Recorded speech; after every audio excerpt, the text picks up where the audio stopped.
The bowler will have to be extra careful of the line he bowls to this field.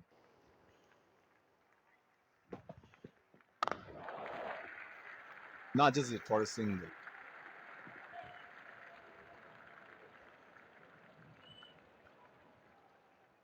There's a fielder at extra cover.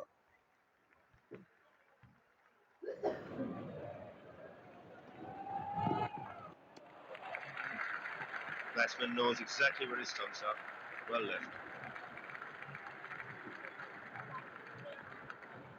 What do you think about new teams like Afghanistan getting test status? I think it's great for them. Small countries playing more and more cricket. Obviously, at this point in time, they're suited more for the shorter format. They've done well in recent short formats. They've got some radical players. They've got good spin bowlers, which I think takes their team to another level. But their recent performance in the longer format, not too impressive. Ireland got test status recently, and they were quite impressive against Pakistan. I think they've got great potential. Uh, they played in their hometown in Belfast, and they did quite well. They almost won the match at some point.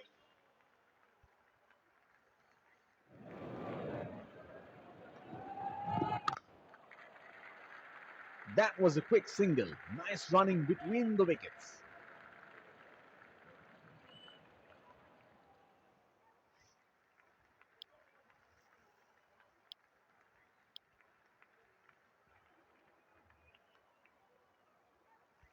So coming back to our conversation, looking back, you had Bangladesh when they started.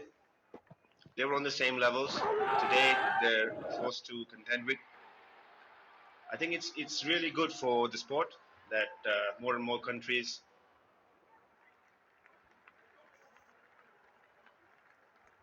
going back to what I was saying, start participating and start showing their abilities on the biggest stage.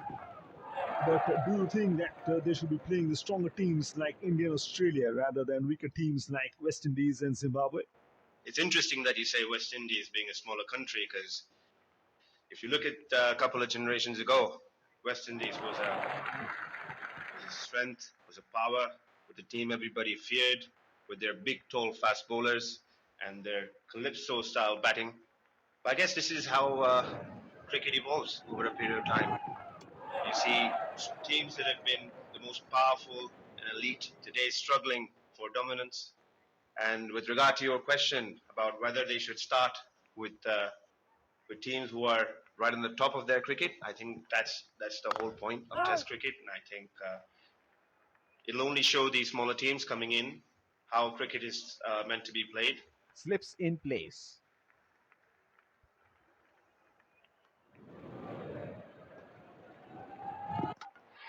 Edged and onto the stumps. He's gone. He is disappointed and has to walk back to the pavilion.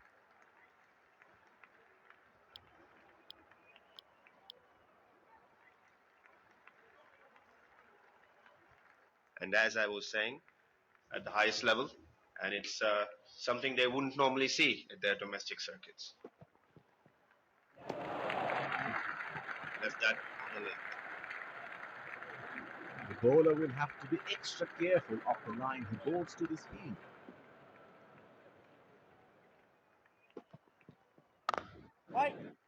He has hit that straight to the fielder. Slips in place.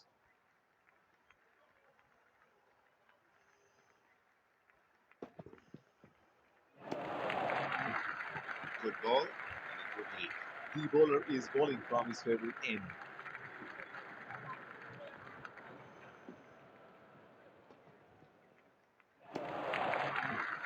Oh, that's a great delivery and equally well left.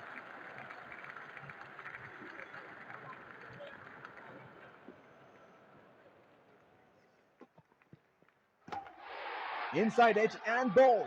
Great bowling. He is taking the long walk back to the pavilion.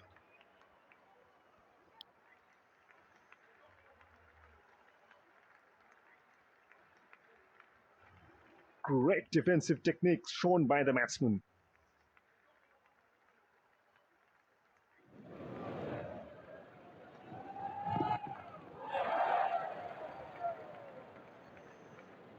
That's wide and raced away for 4.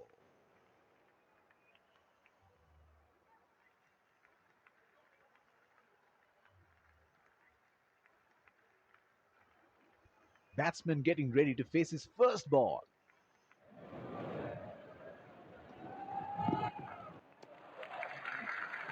Good length, and the batsman lets it go to the keeper.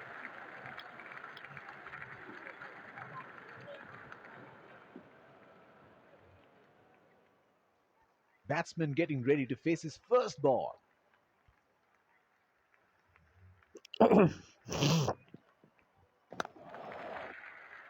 Strokes it into the gap for a single. That is huge appeal. Bowler thinks he's got the batsman, but the umpire thinks otherwise.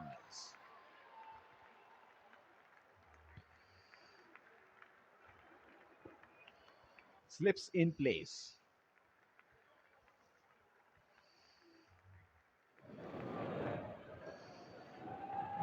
Bowler wants the batsman to hook, but the batsman won't have any of it.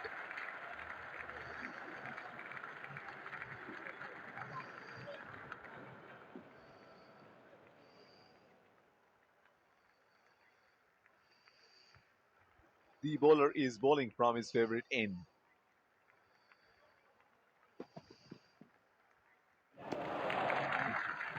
Batsman lets the ball carry to the keeper. Looks like there will be a lot of slower balls coming.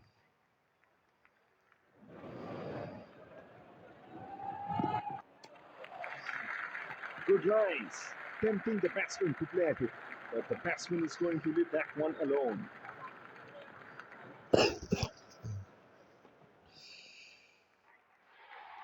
Edged, but it's trickled away for 4. Unlucky for the bowler.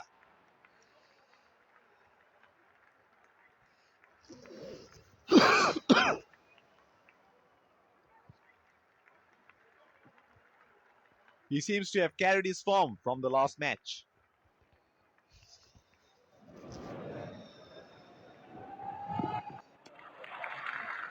The batsman knows exactly where his stumps are and left. The bowler will have to be extra careful of the line he bowls to this field.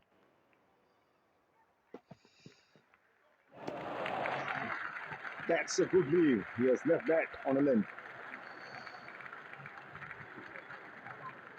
Slips in place.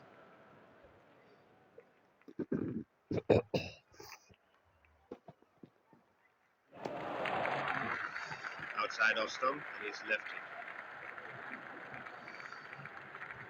The toss seems to play a big part in the outcome of the game. There is a huge change in approach on winning the toss, with the ball turning square in Asian conditions and swinging more in countries like England and South Africa. I think if you're playing in the subcontinent or on flat pitches, it's a no-brainer. You should be batting first, putting a big target on the board, get the opposition in, put pressure on them, and make them bat on the final day. But the ball will turn, and you'll have the highest chance of getting them all out. If you're playing in England, where it's overcast, you might want to consider putting them in, make use of the conditions early on, get the ball to swing, get a few batsmen nicked off. But other than that, win the toss, bat first. That's what I would think.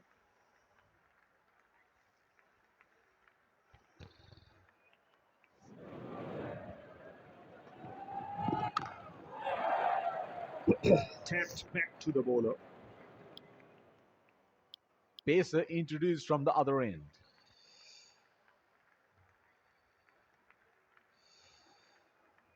Coming back to what we were saying, interesting you mentioned that considering there was a discussion whether visiting teams should be given a choice to bat or ball without any toss. I'm not in favor of all of that. Cricket should be played the way it is played.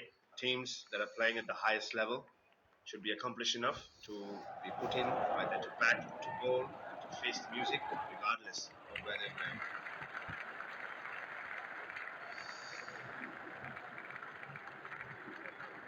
Slips in place.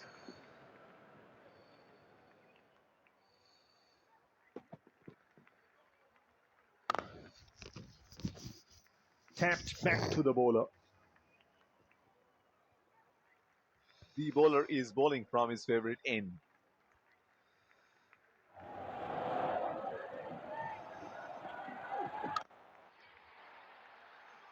The ball had off to the boundary. See you later written all over it.